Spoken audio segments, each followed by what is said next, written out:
Ribuan pekerja di Jawa Barat dilaporkan terkena pemutusan hubungan kerja, tidak sedikit pula yang masa kontraknya tidak diperpanjang. Dan salah satu penyebabnya adalah ekspor perusahaan yang anjlok akibat terimbas dari resesi global. Lantas bagaimana pemerintah daerah mengatasi dan juga menanggulangi badai PHK yang melanda perusahaan di Indonesia? Untuk membahasnya sudah bergabung melalui sambungan virtual Kepala Dinas Tenaga Kerja dan Transmigrasi Jawa Barat, Rahmat Taufik Garsadi. Selamat pagi Pak Rahmat.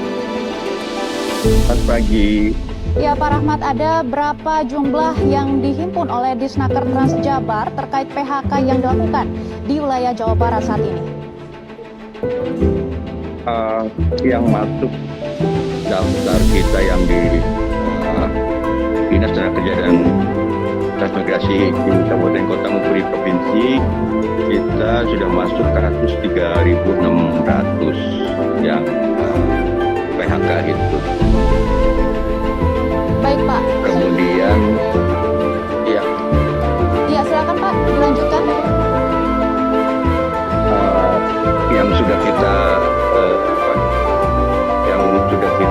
PP, artinya perjanjian bersama masuk itu sudah ikrah, itu memang baru 181 dan ada anjuran 98, dan itu sekitar 227 yang sudah ikrah. Baik Pak, sejak kapan Pak tanda PHK ini sudah mulai terjadi Pak? Kalau secara umum memang sudah berjalan dari mulai awal Januari. Itu baru yang masuk ke kita. Sementara laporan dari Apindo Jawa Barat yang saya terima itu sudah ada 64.000 pekerja yang baik yang sudah didaftarkan maupun yang sudah PHK. Jadi yang masuk ke kita dari Apindo itu luar biasa, 64.000 dari 124 perusahaan. Lebih dari 100 perusahaan ini, sektor apa saja Pak yang paling terdampak?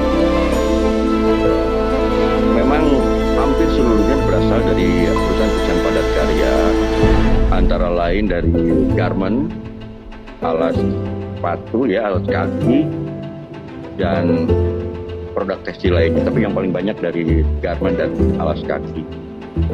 Garment dan juga alas kaki, dan dari pandangan Pemda apa sebenarnya yang menjadi penyebab utamanya, Pak Rahmat?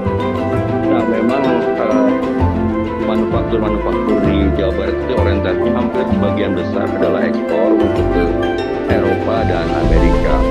Nah, sementara akibat dari pandemi 2 tahun ya, kemudian dilanjut yang paling parah ini adalah dengan adanya dampak dari perang Ukraina dengan Rusia, maka sepertinya daya beli masyarakat Eropa dan Amerika sangat anjlok sekali. Yang biasanya berganti-ganti musim ganti baju atau ganti sepatu, nah sekarang sepertinya menahan atau mungkin lebih memprioritaskan ke kebutuhan pangan. Itu kira-kira yang menjadi permasalahan terkait dengan PHK ini, sehingga otomatis produksi diturunkan dan ini berakibat terhadap finansial dari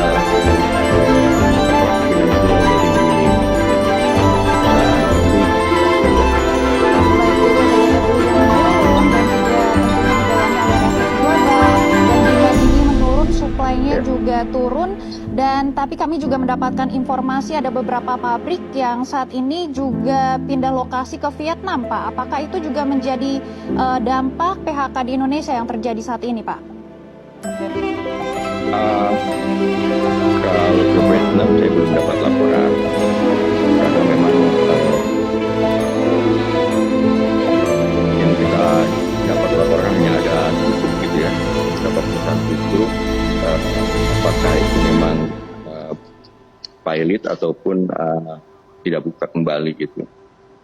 Baik Pak Rahmat, apa bantuan dari Pemda untuk mereka yang terkena PHK? Kami terus mendata yang PHK itu Kemudian juga kita bekerja sama dengan BWI ILO untuk mencoba bernegosiasi, kemudian juga melakukan pemasaran lain ya selain ke Eropa dan Amerika. Mudah-mudahan ada pasar lain sehingga produk ini bisa produk-produk bisnis dari Jawa Barat ini bisa tetap berjalan gitu kira-kira. Kalau terkait lainnya kita baru itu saja dan kita terus berkoordinasi dengan Kementerian Perindustrian maupun dengan perdagangan. Baik, koordinasi dengan pemerintah pusat, tentunya bagaimana koordinasi Pemda dengan perusahaan yang melakukan PHK ini, Pak? Apakah ada isu kompensasi kepada karyawan yang di PHK? Sampai saat ini belum ada. Kita hanya mengandalkan dengan yang dikeluarkan oleh pemerintah pusat, yaitu terkait dengan JKP, jaminan kehilangan pekerjaan yang dikelola oleh BPJS Ketenagakerjaan. Mbak. Ya, Pak Rahmat, bagaimana jika masyarakat khususnya Jawa Barat yang terkena PHK harus melaporkan dirinya dan hak-hak apa saja yang harus diperjuangkan, Pak? Yang pertama tentunya harus lapor ke Dinas Tenaga Kerja dan Transmigrasi di kabupaten kota. Nah, kalau terjadi kesepakatan itu boleh ingkrah gitu ya PHK. Kalau tidak kita akan mediasi oleh mediator. Mediator akan mengeluarkan anjuran. Nah, anjuran ini apakah diterima oleh kedua masing-masing pihak? Nah, kalau sudah diterima bisa ingkrah. Dan kalau tidak diterima tentunya bisa dilanjut ke PHI gitu ya. Selanjutnya yang harus disiapkan adalah bagaimana kelengkapan terkait dengan BPJS Ketenagakerjaan, sehingga dari BPJS Ketenagakerjaan setelah mendapat dokumen-dokumen baik dokumen paklaring, PHK dan sebagainya itu bisa mengeluarkan JHT ya. Kemudian juga masuk ke program JKP. Program JKP itu ada terkait dengan pemberian kompensasi, kemudian juga pelatihan dan akses pekerjaan. Jadi itu yang kita sedang kita lakukan. Baik, ini langkah-langkah yang sangat penting yang harus dicatat untuk mendapatkan kompensasi dan juga nantinya ada training selanjutnya ya, Pak Rahmat. Dan bagaimana upaya selama ini betul. dari Pemda untuk terus membuka peluang lapangan kerja baru, Pak Rahmat? Memang yang terkena dampak adalah yang ekspor gitu ya. Sebetulnya kita bersyukur bahwa Indonesia ini khususnya Jawa Barat masih banyak peluang-peluang kerja baik secara mandiri maupun ke UMKM lainnya. Karena pasar kita masih mempunyai pangsa pasar yang luas lah. Dan kalau kita lihat dari LPE maupun daya beli masyarakat Jawa Barat masih terjaga walaupun terjadi penurunan. Itu yang kita terus dorong baik melalui ke lapangan pekerjaan baru maupun berwirausaha lainnya. Gitu, Mbak. Baik, semoga lapangan kerja baru akan segera diciptakan.